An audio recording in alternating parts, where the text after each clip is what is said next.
JDU के वरिष्ठ नेता केसी त्यागी ने चिराग पासवान को ऑफर दिया है कि वो महागठबंधन में आते हैं तो उनका स्वागत है। हमारे साथ बिहार सरकार के मंत्री हैं, जेडीयू के वरिष्ठ नेता हैं मदन सहनी जी, उनसे जान लेते हैं इस तरह के बयान को किस तरह से देखा जाए। बहुत चर्चा हो रही है इस स्टेटमेंट।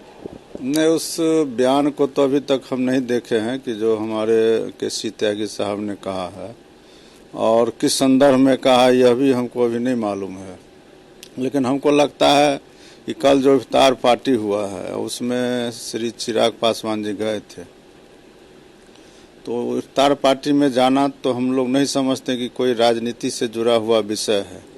और बड़ा जोर से लोग इस बात का चर्चा कर रहे हैं कि मुख्यमंत्री जी का उन्होंने पैर छुआ, तो इतना तो उनके अंदर निश्चित रूप से संस्कार है और अपने बड़ों को पैर छूना तो हम लोग के संस्कृति में शामिल है।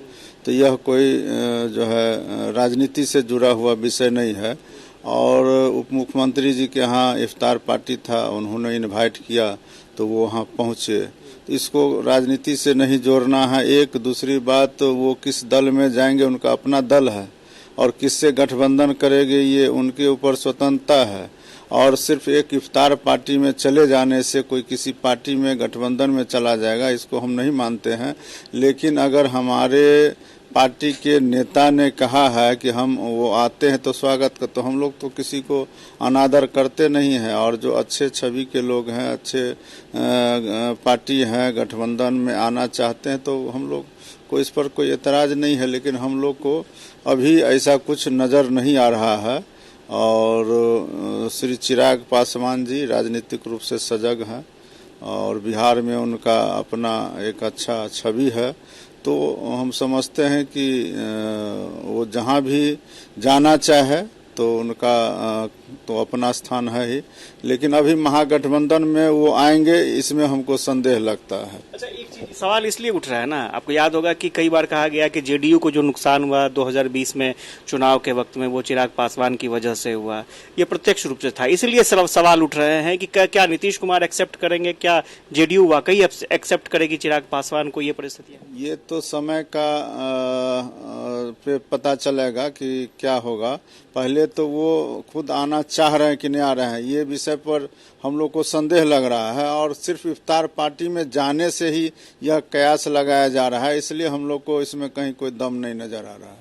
तो इफ्तार पार्टी माना जाए कि महागठबंधन का एक सिंबॉलिक चेहरा था, जो इफ्तार पार्टी के जरिए सभी दल एक प्लेटफॉर्म पर आते हैं, ये भी एक मैसेज जाएगा। ये तो इफ्तार पार्टी में तो सभी को बुलाया जाता है। भारतीय जनता पार्टी को भी जेडीयू के तरफ से जो हुआ था, माननीय मुख्यमंत्री जी ने जो किया, तो उसमें भी सबको इनवाइट किया गया था। अब जिनको अच्छा लगेगा वो जाएंगे, जिनको नहीं लगता नहीं जाते हैं।